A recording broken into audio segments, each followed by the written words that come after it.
schools. Prime Minister.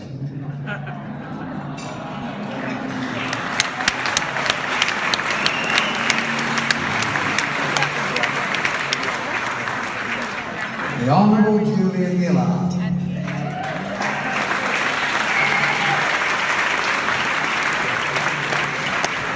Lord Mayor, Vice Chancellor of the University, other distinguished guests, and the wonderful John Beach, who brings us all together.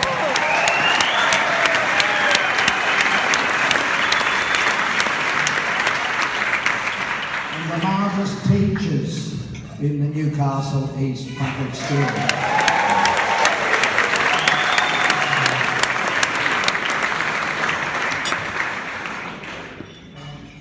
Students of today and yesterday and all of those who attended the school, I pay my respects to you. Thank you for inviting me to speak tonight.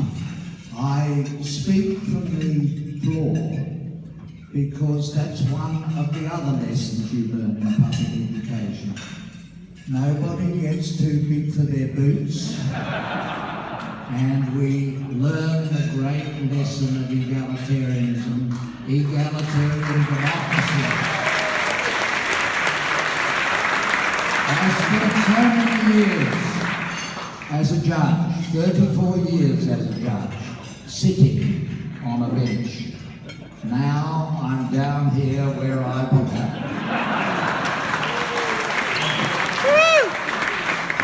And I feel very comfortable and very much at home with people who have shared the same values as I learned from my parents, from my wonderful grandmother, from my siblings. They're always great teachers to one another, and from my teachers at school. I can remember them all.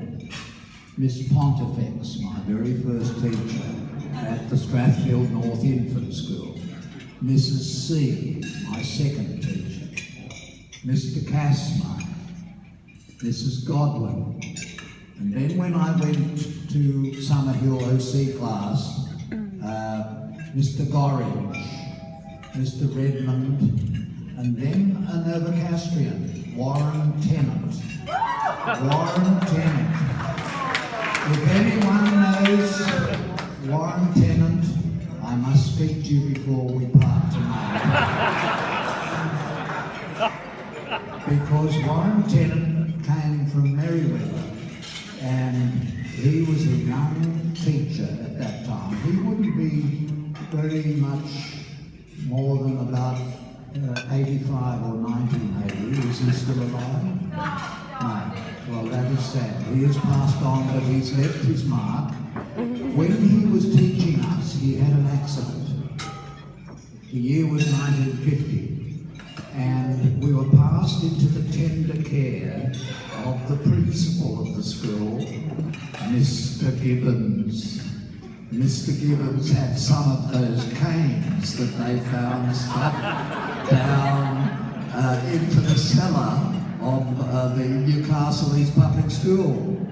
And the one and only wretched time I ever received the cane was because Warren Tennant wasn't there to be doling out justice and fairness. I'd literally blotted my copybook. I'd spilled some ink out of the inkwell. Mr. Gibbons said, "This is the King's property. You have destroyed the King's property." And I said, but, no buts. Put out your hand. Two of the best.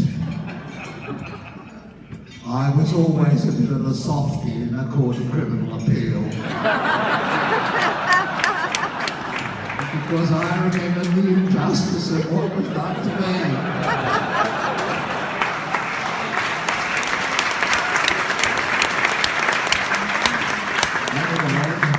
Warren Tennant was a wonderful teacher, and all of my teachers in public schools were marvellous. And When I hear people say public schools have got no values, that is rubbish, and we must not tolerate that. I was wonderful. And I have come across the whole world to stand in honour and awe of the oldest continuous school in our nation. I was asked a question when I was interviewed just before I left for New York on Tuesday by somebody on the radio station here. They said, "Where are you coming?" And it was a fair question. And somebody in the audience tonight came up to me and said, "Are you going to speak?" with a tone of quizzical astonishment. He thought I'd just come here across the oceans, in the plane all that way, bump after bump, over the so-called Pacific, and arriving in at 9 a.m. this morning, caught the train into my office, did a report on our work in the United Nations in New York, 4 long pages, straight off to New York on the work we were doing. And then I got on the train at Central in Sydney and came up by train. Public education, public transport.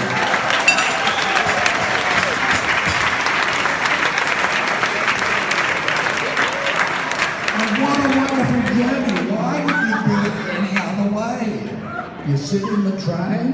I bought at the Central Railway Station, just as I used to when I was an article clerk, a canister of hot railway tea and a wonderful great big splodgy fruit cake. And I sat there happy as Larry, seeing the world go by, no stress or pressure, and nothing more than my cup of tea, my fruit cake, and the wonderful book that John Beach has produced for us all. Hands up those who haven't bought the book.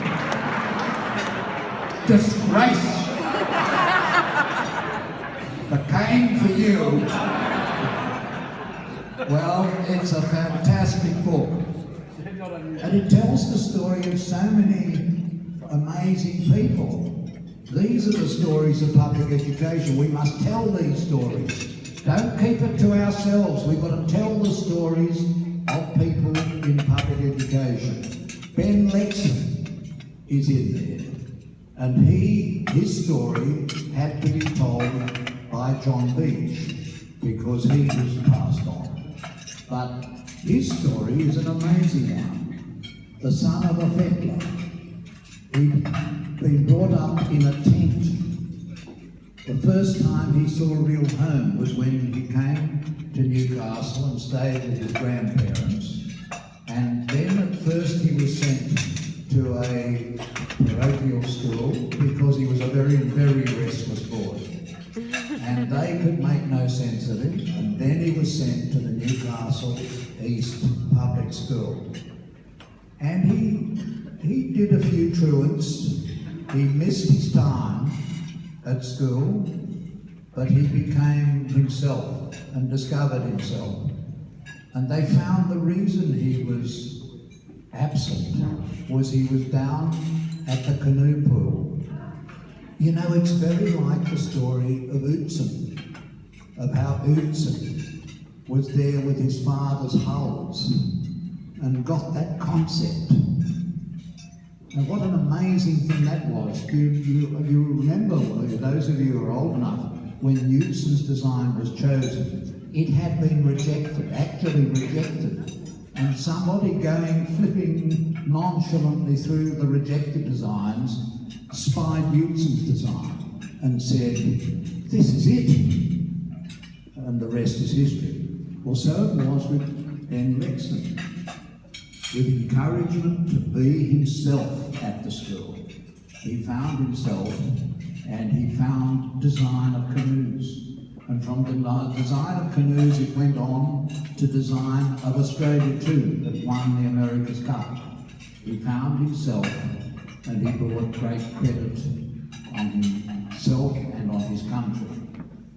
And every public school, not just the oldest, but every public school in Australia has stories like this. We must tell these stories. We must make sure that people appreciate them. We must tell it to a wider audience.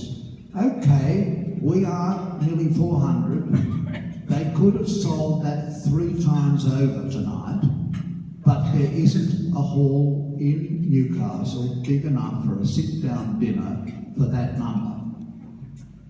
But we should have offered discount prices for I mean, we've got to get more commercial. We've got to get ideas. And they could have, well, okay, we could charge them half prices up there.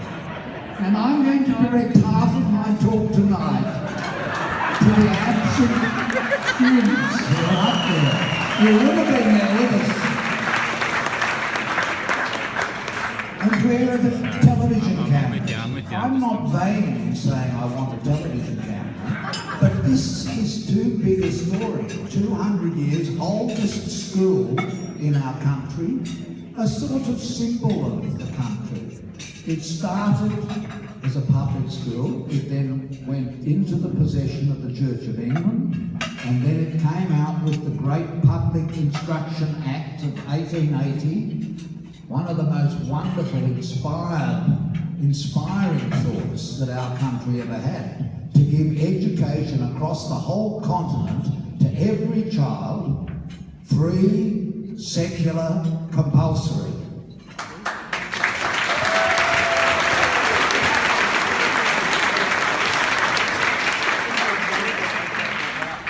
Well, I wanted the television here tonight, so it could go beyond 400, so it could go beyond 1,000, so it could go beyond Newcastle, so it could go everywhere in the country to see a former Prime Minister from the Mitcham local public school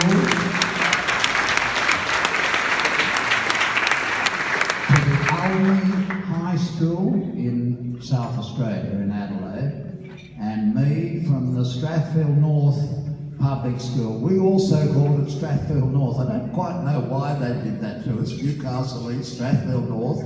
Must have been one of those 19th century things. But Strathfield North Public School, Summerhill Opportunity School, Ford Street High School, and proudly a product of public education. So why are we here? Julia is here and I am here to make the point. This is not just a Newcastle East celebration. This is not just a Newcastle celebration. This is not just a New South Wales Education Department celebration.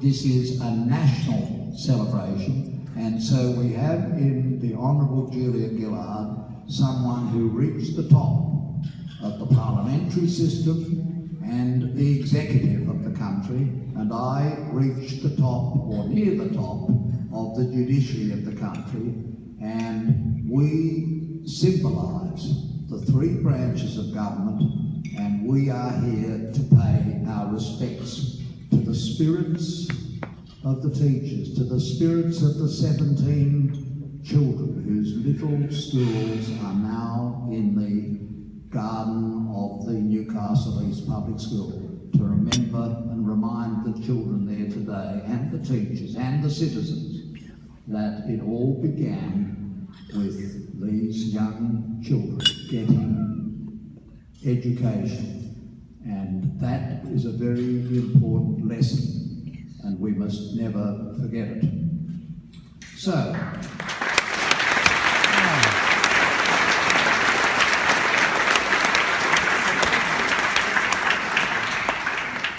it all started, as you know, because of the fact that even in the very earliest time, really right from the very beginning of the establishment of the penal colony in New South Wales, right from the very beginning of starting the history of Australia, in the hands of the British Crown came the idea of education. They had to do it, they had to think it through, and they were slow to start. Within 1 year of Governor Phillip taking possession of the east coast of Australia, within 1 year, a dames school had been established in Sydney. It was run by a convict, and she was looking for her ticket of leave, and she taught students of convicts and of free settlers, and within 2 years there were 3 such schools, one in Sydney, one in Parramatta, and one on Norfolk Island. But it was very slapdash, it was very dependent on the availability of a teacher and of premises. And in 1800, Governor King did a very important thing. He introduced a tax on imported goods to provide revenue, something governments are always looking for. And he directed that part of the fines being imposed in the courts with this revenue be addressed to education. And so charity schools were set up in order to provide education to the children of the settlers and the children of the free settlers and convicts. And that got off to a very rocky start, because the money was at first spent on what was thought at the time to be government cost cutting. Have you ever heard that idea? It's still around. Government cost cutting. Instead of getting people who had some pretense to be learned or experienced, they got so-called monitors. Monitors who, this was a system they had in England at the time, who were not trained teachers at all, but they could make people learn things off by heart. And they could make them learn poems and mathematical tables, and that was the beginning of numeracy and literacy. But it wasn't very good. And so that's where Governor Macquarie came in. He came along in 1810. What an amazing man. And he came out with 4 great platforms of his period as governor, and one of them, we've got to do something about education. We can't just have all these children born and wandering the streets, we've got to have education. And within 6 years, he had provided the funds to set up the school in the sandy areas of Newcastle. Already a year or so before, a charity school had been set up in Sydney, but this school in Newcastle was to endure and to become Newcastle East Public School. At first it was Newcastle School, Newcastle Charity School, and then in the 1830s it passed into the hands of the Church of England as one teacher after another left when he got his ticket of leave, and the Church of England provided an interregnum until 1860. And then when the 1880 statute came in forbidding government money to church schools, then it passed back into the possession of the state, and the colony, the colonial government, established this as one of the first schools under the 1880 Public Instruction Act. And from then on, it was one of those schools, free, compulsory, secular. And that it is today. And what a wonderful image. By the way, those 3 men in the band, we didn't really give them a fair go.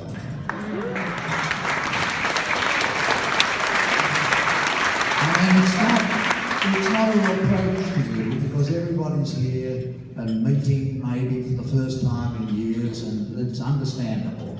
But one of them got a music degree and he's now beginning a medical degree. One of them in the middle has won a scholarship from Opera Australia. He's not only got a sweet voice for a rock song, but he has a voice of the future in our national opera company. And the other is still at the school. And so heaven knows what he's going to do. Two of them have been captains of the school. So they're not just sweet voices, they're people with a brain and a heart and a spirit who come out to say, this is my school, I'm proud to be associated with it, and I'm proud to be with you, and I too raise my glass and toast the teachers and the fellow students of the past. So, what did I learn in my education? I learned at Strathfield North Public School reading and writing, and I learned at Summer Hill School to be creative. They challenge us to be creative. And Ford Street has always been a slightly zany school. And you know, you won't believe this, but I was told tonight, I asked, what's the special feature of Newcastle is? And they said, it's a slightly zany school. That's very important, because you never get great ideas by purely logical progression. Great ideas pop out of thinking outside the circle, thinking outside the square. And certainly that is what I got in my education, encouraging me to think outside the square. And can I tell you, former Prime Minister Gillard, okay, I did dissent, but can I let you into a little statistic? For most of my time on the High Court of Australia, I was the only justice who went to public schools.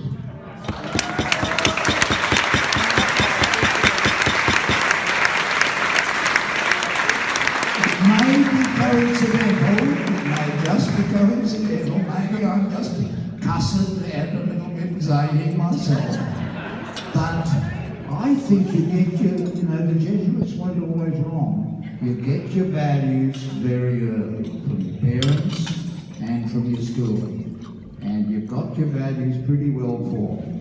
And I can tell you, going to the Strathfield North Infant School and the Strathfield North Public School, back there in 1944-45, the war was on, and children came to our school in bare feet from the home, capital T, capital H. The home was an orphanage. And, you know, people say to me, I don't believe that there were children in Australia in 1945 who didn't have shoes to come to school. Fortunately, I've got Exhibit A, the school photograph, which was taken. There they were, no shoes. And this is coming to school and getting that bottle of milk, which was invariably left out in the sun, with a big dollop of cream on the top. That was the first protein they'd had that day. And you know, if you have that experience in your life, you never get too big for your boots, because you know that there are people who are less well off than you. And if I saw the legal problems, and if I saw the issues for decision slightly differently from others, well, that probably came from my life's experience. And it is a question as to why successive governments, Conservative and Labor, have continually appointed people from other backgrounds, because I reckon a public school background is very close to the people. I reckon I was very close to the values of ordinary folks in the ways I approach my problems. And I'm not ashamed of a single decision I made in my time as a justice.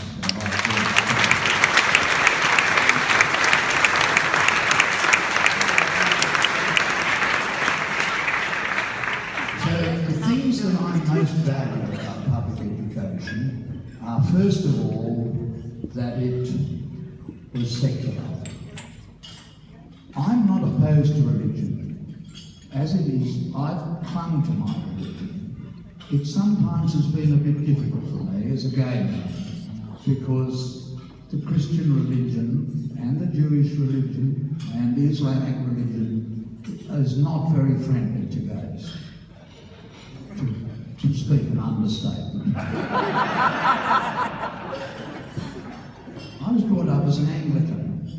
They took over, you remember, in Newcastle. They are for a short time, but they're at least having a conversation about the position of women in the church and gays in the church, getting around to the realities of the life of goodly proportions. Half of the Christian people are women, and a goodly portion of them are LGBTIQ.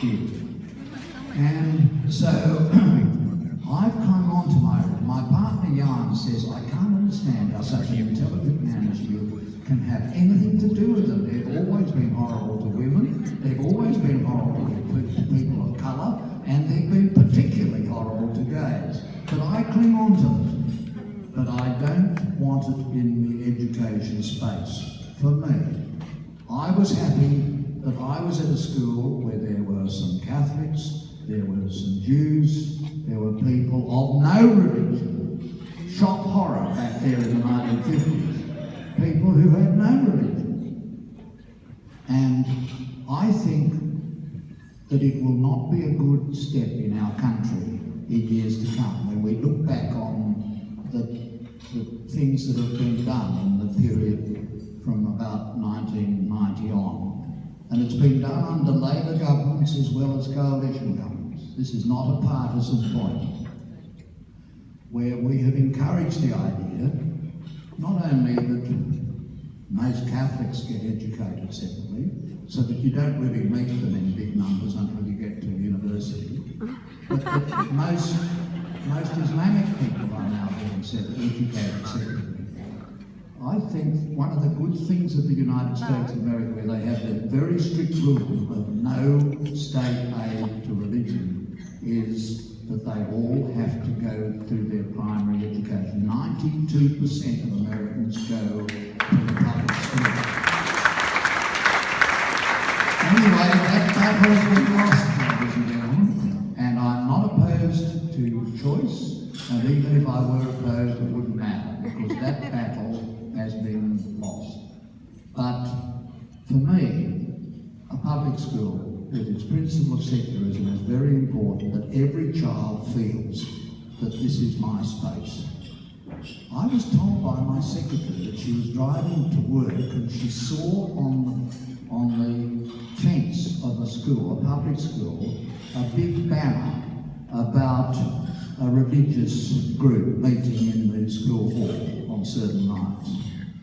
I didn't approve of that at all. And I wrote to the Department of Education and Training and I said, this is contrary to the principle of secular education. That space, when a child skips into it with love and enthusiasm, as we saw tonight, must be a place for her or him. It mustn't be a place where they feel that they are less than fully accepted. Very important. They weren't crazy, those 19th century men, and they were all men back there, who insisted on secular education. And we have to be on the watch out, because the idea of secularism can come under attack and criticism. And we have to support it so that every child feels at home in the public school. Secondly, I think it's public education that provides the heavy lifting. It's the public schools that provide overwhelmingly most education of Aboriginal Australians. The public schools that provide overwhelmingly most education of disabled Australians, as Newcastle East did from the 50s to the 80s in the OD class. It's public education that provides for children with linguistic problems who haven't got a good command of English. I had an associate in the High Court of Australia who came from Macedonia. He came out and he had to go to the education department to assess where he would go, and they said, "This is a very clever boy. We're going to put you into a class." And very soon after, he went to Caringbah High, and at Caringbah High, he came top of the school, and in the high school certificate, he came top of the state. And he went to Sydney University, and he got the University Medal in Economics and the University Medal in Law. And that's how he came to work for me for a year. This is an amazing story of tender attention to an individual school child from Macedonia coming to our country, seeing his ability and charting him on a course that will take him to great contributions. And it's something really particular, but it costs money. To do the heavy lifting, you need more money. And this is where Julia Gillard came in, because when she was the Minister for Education, and a wonderful job she did as Minister for Education, she set up the Gonski. And the clever...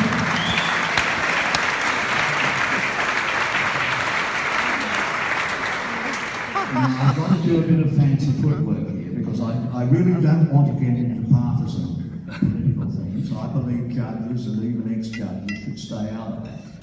And education, public schools, should stay out. But the fact is, the cleverness of David Gonski was to devise a formula which was not giving more money as such to public schools, but giving the needed money for those who help disadvantaged students that need extra funds for their to equalise their disadvantage. It was the very Australian notion of equalising, but not in terms of the categories of public, private, Catholic, but the category of equity for individuals who needed it. And it's looking a bit uncertain about the Gonski proposals. And I think that is a pity. If that opportunity slips through our fingers to recreate the notion of equity, then that's one more change in Australia, which is not a change in the right direction. And we have to try as citizens to change that. So, values and help, equity, individual attention to students, attention to their joys and capacities, and preparing them to work in a good and kind country that is based on true moral principles of equality as citizens and love for one another. Julia Gillard is working for the United Nations in the field of education. Why was I in New York? I was there for 2 days.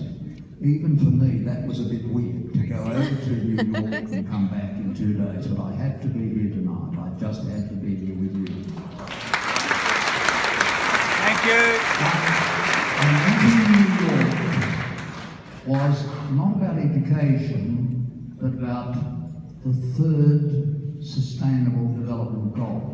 They've just adopted the Sustainable Development Goals, and the 3rd one is access by everyone, whatever their class and age, to essential health care. That we must attain that as a species by the 2030s. And that's a big ask. And one of the possible problems, what the Secretary-General said in setting up the high-level panel, to which I've been appointed, was there are policy incoherences in getting people to healthcare. One of them has been in the news lately, and boy, it was in the news in New York when we arrived there. It's about a hedge funder who saw a pharmaceutical company and did a market analysis and he found the company produced an essential drug against cancer, and the market analysis taught that they should put the price of the drug up for the benefit of the shareholders and produce an increase that was not 1%, not 5%, not 7%, not 20%, 5,000%.